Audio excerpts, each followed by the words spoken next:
करीब 7-8 साल पहले मैं अपने पति के साथ माउंट आबू गई थी, ब्रह्म कुमारीज के सेंटर पर।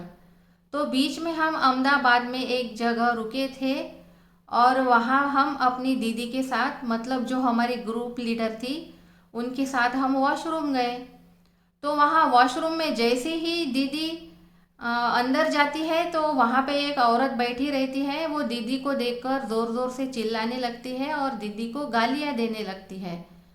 तो जब तक हम वॉशरूम में हैं तब तक वो औरत कंटिन्यू दीदी को गालियाँ देती रहती है और कुछ ना कुछ बोलती रहती है।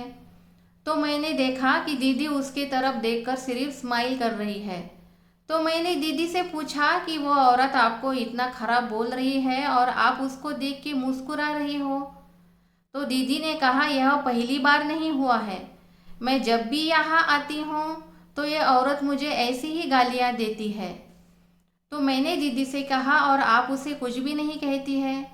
तो दीदी ने मुझे बताया कि एक बार मैंने इसे समझाने की कोशिश भी की थी, लेकिन जब मैं समझाने लगी तो ये और भी ज़्यादा चिल्लाने लगी, तो मैंने इसे कुछ भी नहीं कहा।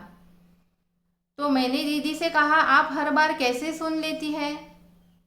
तो दीदी ने कहा कि गालियाँ देना, चिल्लाना ये इस आत्मा का संस्कार है, क्योंकि मुझे तो पता है कि मैंने ऐसा कुछ भी नहीं किया है कि ये मुझे गालियाँ दे।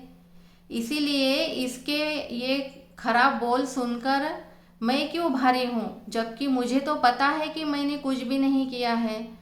तो गालियाँ देना, अपशब्द कहना ये इस आत्मा का संस्कार है।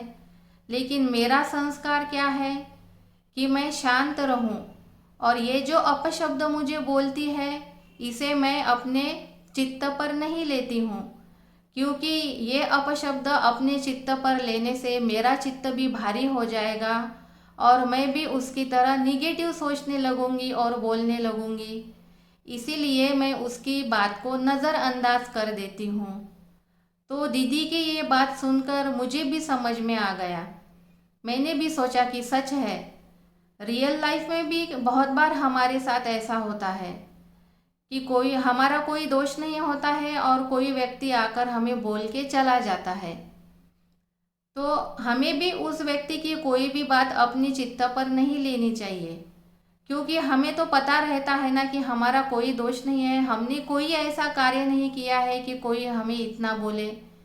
लेकिन फिर भी अगर आपसे कोई ऐसा प्रसंग हो जाता है तो ऐसे समय पर उस व्यक्ति के बोल अपने चित्त पर मत लीजिए। इससे आपका ही नुकसान होगा, आपका चित्त भारी हो जाएगा और आप भी उसकी तरह नेगेटिव सोचने और बोलने लगेंगे। इससे अच्छा है कि आप उस व्यक्ति के बातों को नज़रअंदाज कर दें। तो वो जो दीदी हमारे साथ थी वो मालेगांव की थी और उस दीदी का नाम था बाला दीदी। उस दीदी को सब प्यार से बाला दीदी बोलते थे।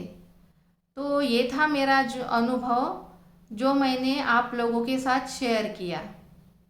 ओके।